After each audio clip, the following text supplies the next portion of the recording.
નમસ્કાર દર્શક મિત્રો, ઇન્ડિયા ન્યૂઝ ગુજરાતના સોશિયલ મીડિયા પ્લેટફોર્મમાં આપ સૌનું સ્વાગત છે। દર્શક મિત્રો, દેશમાં શું ચાલી રહ્યું છે તે ખબર નથી પડી રહી, પરંતુ ક્યાંક ને ક્યાંક ભ્રષ્ટાચાર જે છે તે ખૂબ જ વધી રહ્યો છે।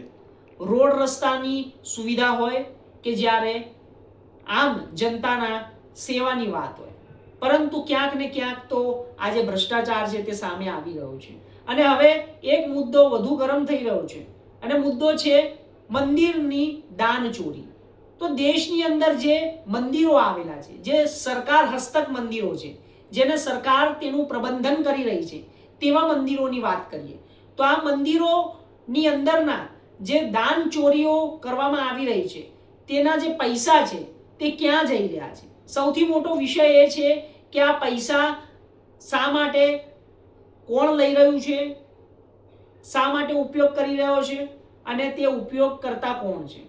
તો તમામ પ્રકારની જે આ વાતો છે તે વાતો અત્યારે હાલ ચર્ચાએ જોર પકડ્યું છે।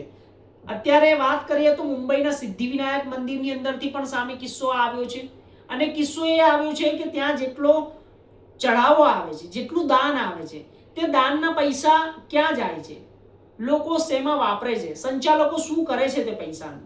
તો આ એક મોટો વિષય બની ગયો છે, કારણ કે અત્યારે હાલ જનતાની જે આસ્થા સાથે જે ચેડા થઈ રહ્યા છે તે ખૂબ જ ગંભીર વિષય છે, અને આવા વિષયો ઉપર સતત નજર નાખતા રહેવું પડે છે, કારણ કે જે લોકો આસ્થા સાથે જોડાયેલા છે તેમની સાથે અત્યારે હાલ મજાક થતી હોય તેવું લાગી રહ્યું છે, કારણ કે તેમના જે દાનના પૈસા છે તે દાનના પૈસા ક્યાં જઈ રહ્યા છે, કોણ વાપરી રહ્યું છે અને તેનો કેવા પ્રકારનો ઉપયોગ થઈ રહ્યો છે, તે ખૂબ જ એક જાણવા જેવો વિષય છે। પરંતુ અત્યારે હાલ જે સિદ્ધિવિનાયક મંદિરની વાત કરવામાં આવે તો તે અત્યારે ચર્ચામાં છે, અને ત્યાંની પણ જે દાન ચોરીનો જે મુદ્દો છે તે અત્યારે ખૂબ જ ગરમાયેલો છે।